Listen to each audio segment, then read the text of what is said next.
Selamat pagi, salam sejahtera untuk jemaat Tuhan yang terkasih. Bapak Ibu, mari sebelum kita memulai aktivitas kita di sepanjang hari ini, kita mengawalinya dengan membaca firman Tuhan dari kitab Hosea pasal yang ke-12. Demikian firman Tuhan. Dengan kebohongan, aku telah dikepung oleh Efraim, dengan tipu oleh kaum Israel. Sedang Yehuda menghilang dari dekat Allah, dari dekat yang Maha Kudus yang setia. Efraim menjaga angin dan mengejar angin timur sehari suntuk, memperbanyak dusta dan pemusnahan. Mereka mengadakan perjanjian dengan Asyur dan membawa minyak kepada Mesir. Tuhan mempunyai perbantahan dengan Yehuda. Ia akan menghukum Yakub sesuai dengan tingkah lakunya dan akan memberi balasan kepadanya sesuai dengan perbuatan-perbuatannya.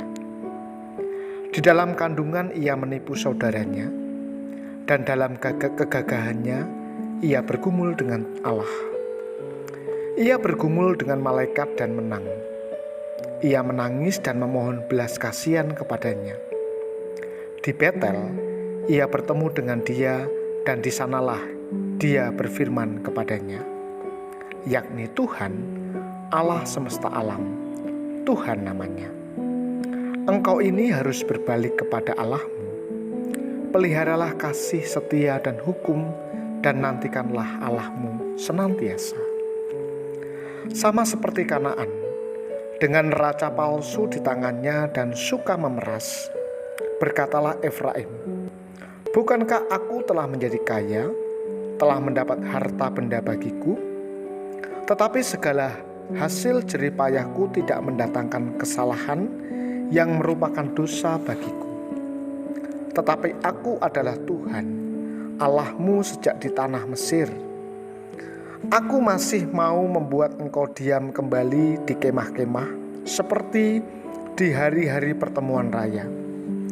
Aku berbicara kepada para nabi dan banyak kali memberi penglihatan dan memberi perumpamaan dengan perantaraan para nabi. Bila di Gilead ada kejahatan, maka mereka menjadi kesia-siaan belaka.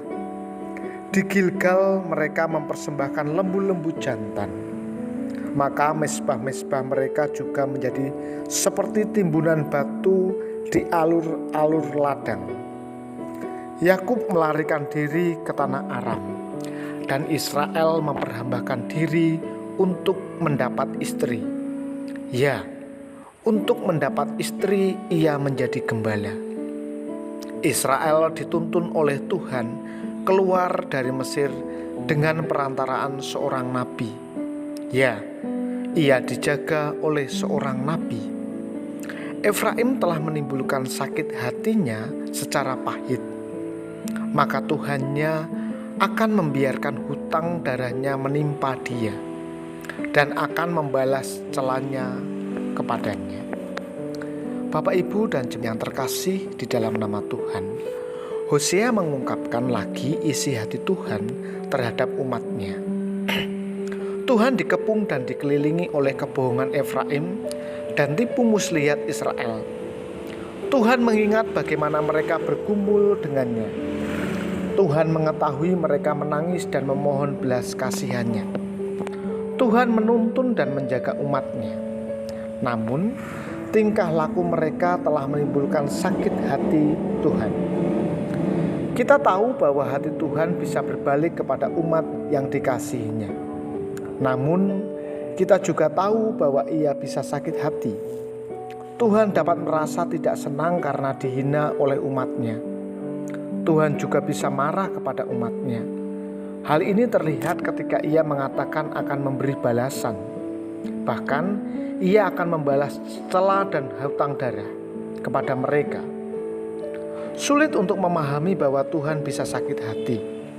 Bagaimana mungkin Tuhan yang penuh kasih sayang, panjang sabar dan berlimpah kasih bisa sakit hati? Namun itulah isi hati Tuhan. Dengan mengetahui isi hatinya, kita bisa mengerti perasaannya.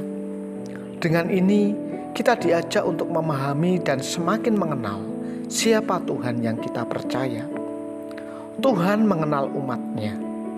Ia mengenal Efraim, Yakub, dan mengetahui setiap detail kehidupan mereka. Tuhan telah melakukan yang terbaik bagi umat-Nya, namun mereka berbuat yang sebaliknya.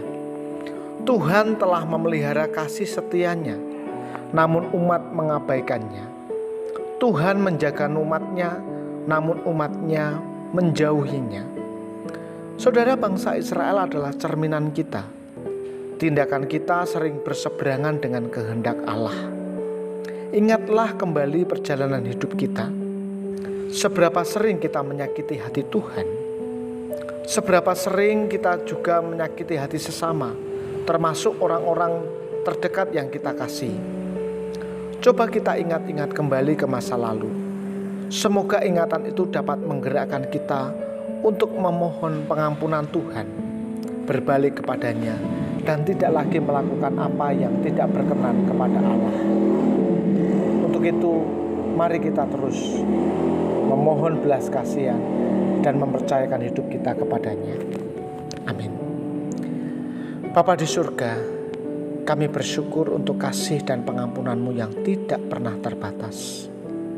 Kami memohon ampun atas setiap dosa dan pelanggaran kami. Kami menyadari ada banyak hal yang kurang berkenan di hadapan-Mu. Untuk itu Tuhan, kami bersyukur melalui pengorbanan-Mu, kami ditebus dan diselamatkan. Bapa, pagi hari ini kami mau menyerahkan kehidupan kami.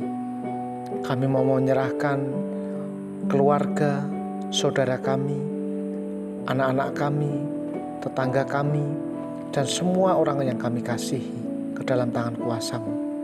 Terkhusus kami berdoa untuk jemaat Tuhan yang saat ini sedang sakit, atau mereka yang sudah lanjut usia, bahkan mereka yang sedang dalam proses pemulihan kesehatan. Tuhan berkati semuanya, agar mereka mendapatkan lawatan dan pemulihan daripada Allah. Terima kasih Bapa. Kami sambut hari ini dengan penuh ucapan syukur, dan biarlah hidup kami senantiasa berpadanan dengan kasih dan perkenanan Allah. Dalam nama Tuhan Yesus kami berdoa. Amin. Tuhan Yesus memberkati.